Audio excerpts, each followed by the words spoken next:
Boker Tov, Shavua Tov, les filles, j'espère que vous êtes en pleine forme. Be'ezrat Hashem. Alors aujourd'hui, avec beaucoup de remerciements vis-à-vis d'Akadosh Baruch Hu de nous permettre d'étudier encore et encore avant Tisha B'Av, qu'on n'ait pas la possibilité qu'on ait un jour de joie en ce jour de Tisha B'Av qui approche, qu'on n'ait pas besoin de jeûner, que ça mette fin à notre exil, Be'ezrat Hashem. Remplissons-nous de Torah avant. Chaque mot de Torah fait pencher la balance de manière positive du côté du bien, du côté des mitzvot, Be'ezrat Hashem, et par là nous accélérerons notre Géoula, Be'ezrat Hashem, Berachamim. Aujourd'hui, j'aimerais vous parler et partager avec vous, avec l'aide d'Akadosh Baruch Hu, sur l'essence des noms, sur la profondeur, la signification profonde de nos prénoms, que nous portons avec beaucoup de fierté, qui sont inspirés par Akadosh Baruch Hu, Baruch Hashem, au moment de notre naissance.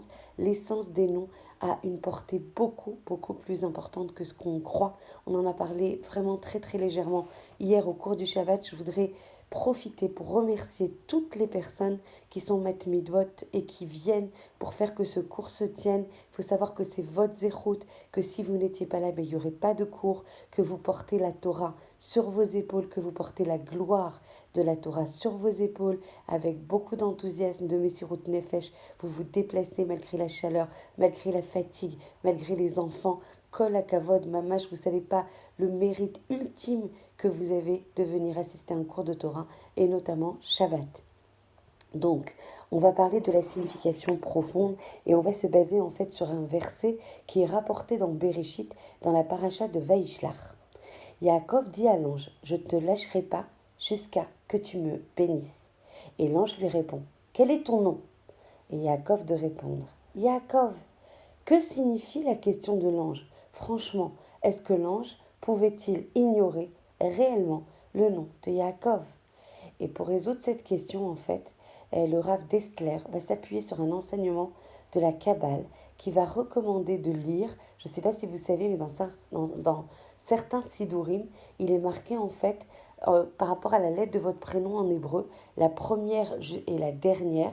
Vous pouvez regarder dans la fin des Sidurim et vous allez trouver en fait le pasouk de Torah qui correspond à votre prénom. Et il est très important de le lire à la fin de la tfila de la Hamida, à la fin du Shemona Esrei.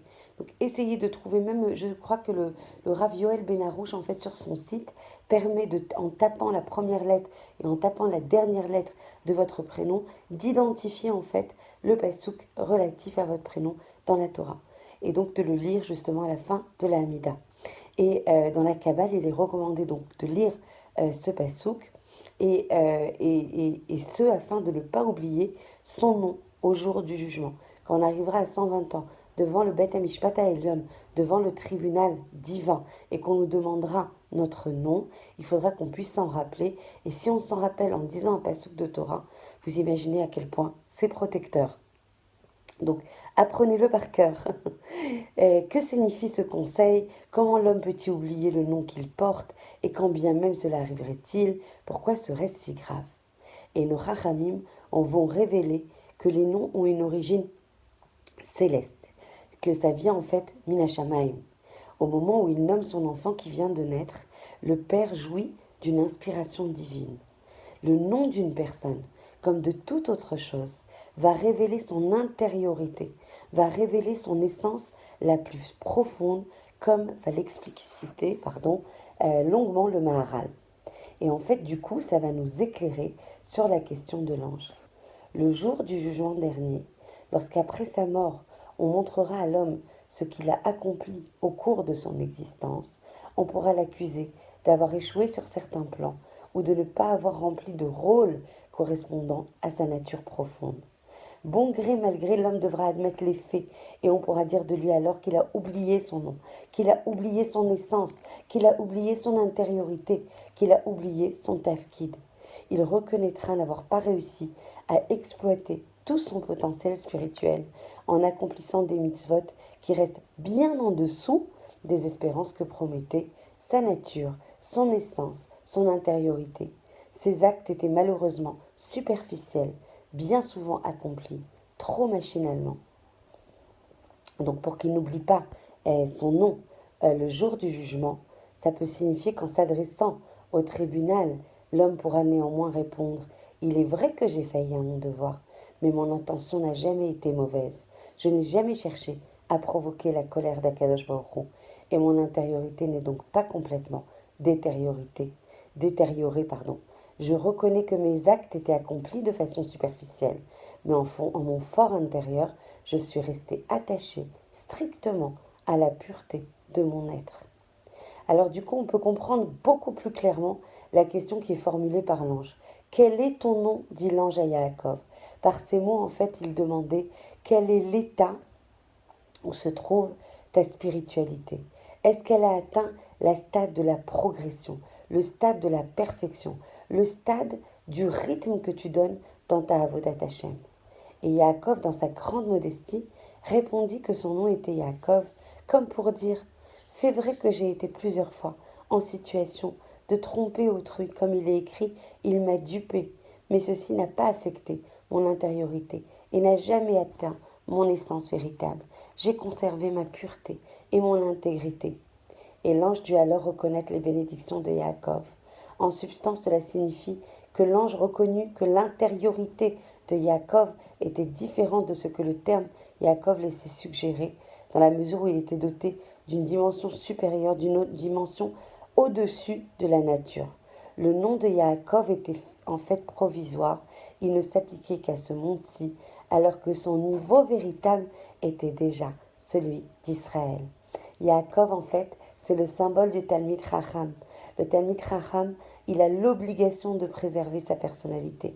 Il a l'obligation de préserver son être de toute détérioration, de toute pollution qui vient de l'extérieur, afin que son intériorité reste intacte et reste parfaite. Même lorsqu'il s'adonne à des activités matérielles, qu'il va s'occuper des besoins de sa maison, il a le devoir de rester strictement vigilant. Le Talmid Chacham, quand il a besoin de s'occuper de l'extérieur, sous l'effet de la contrainte et pendant un temps limité, il doit garder à l'esprit que c'est son étude, son travail intérieur qui doit rester vraiment, vraiment le plus important. Pour nous les femmes, malgré qu'on puisse travailler, qu'on puisse avoir des positions sociales en fait dans la société, ne jamais, jamais oublier où est notre tafkid. Notre tafkid, c'est celui d'être une akeret abaï, le pilier de la maison, le pilier spirituel, rouhani de la maison. Donc même si on voit qu'il y a des occupations, qu'il soit le travail, qu'il soit associatif, qu'il soit vis-à-vis du tsibour, c'est hyper important de donner aux autres. Mais il faut aussi se rappeler que le tafkid, il est d'abord de nourrir sa maison au niveau rouhani, de construire le Beth Amikdash qui doit être le nôtre à l'intérieur de notre maison, qui est d'impulser nos enfants dans le Derech HaTorah, qui est d'accompagner les efforts de notre mari dans l'étude de la Torah, Be'ezrat Hashem, et de comprendre à quel point l'impact du prénom, s'il est en français, mamash, c'est le moment de demander à des rabbinim qui sont vraiment dédiés à ça, enfin qui ont la responsabilité de pouvoir, de réfléchir si on peut associer un autre prénom quand on n'en a pas en hébreu ou quand on en a en hébreu mais qu'on ne l'utilise pas. C'est le moment d'appeler Bezrat Hashem et de demander, parce que quand on change de prénom, on change de mazal.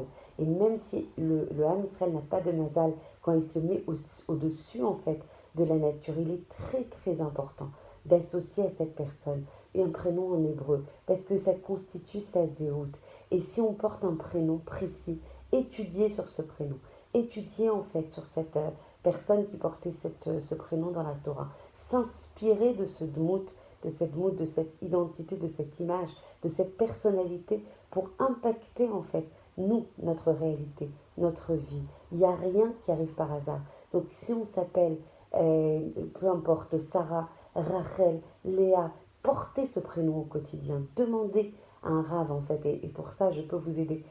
Blin et Bezrat Hashem, là je sens que je vais crouler sous les demandes. J'assume totalement. Je peux vous aider à vous mettre en relation comme on l'a fait avec la rabbinite Lévin, qui va faire la demande auprès du Rav Kanievski pour vérifier si vous n'avez pas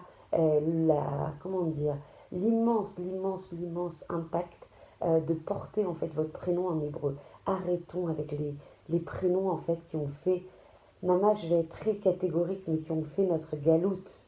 Aujourd'hui on est en Eretz Israël, où même si on est ailleurs en fait, En France, on peut porter notre prénom en hébreu en toute liberté. Et je vous assure que ça a un impact atsum, atsum, atsum, extrêmement fort pour même impacter nos actions, impacter notre pnimiout, notre intériorité, agir en cohérence avec ce prénom, réaliser plus fort notre tafkid, notre identité, notre zéout. Voilà, Bezrat Hachem, que vous puissiez réfléchir sur ce sujet, que vous puissiez réfléchir sur ce midrash entre Yaakov et l'ange, que vous puissiez comprendre que le prénom, et cherchez d'ailleurs, cherchez quel est le passouk, apprenez-le par cœur, le passouk qui correspond à votre prénom, vous avez ça en général, pas dans tous les sidorim, mais cherchez le passouk qui correspond à votre prénom, Bezrat Hachem, que ça puisse vous protéger, que ça puisse aussi vous révéler en termes d'intériorité. Il n'y a que ça qui compte. Remplissons nos journées de Torah, remplissons intensivement, pas de manière sporadique, de manière en saupoudrant, mais remplissons notre journée de Torah. Vous verrez l'immense protection, vous verrez l'immense lumière, vous verrez l'immense vitalité de la Torah dans vos journées. Vous verrez l'immense vitalité dans votre être intérieur qui se transformera au fur et à mesure que vous laisserez Akadosh Baruch Hu rentrer en vous. Je vous souhaite Bezrat Hashem, une journée remplie de dvekut, de kol, comme on dit, de glu. Qui c'est qui me disait ça? La glu, je crois que c'est Yael qui disait qu'on a trouvé la glu pour se coller à Kadosh Baruch Hu. Combien c'était joli, Bezrat Hashem, qu'on puisse être collé avec la plus grande colle à Kadosh Baruch Hu et qu'on puisse le faire fondre de plaisir pour que Tisha B'Av n'ait pas lieu, qu'on ait un jour de joie à la place, qu'on ait un jour d'exultation du Ham Israël et que l'on puisse être protégé par Akadosh Baruch Hu Birvodo ou Be'atzmo et que l'on puisse accéder par ce mérite à la Geoula Berachamim. Je vous embrasse extrêmement fort et je vous retrouve demain. Be'ezrat Hashem.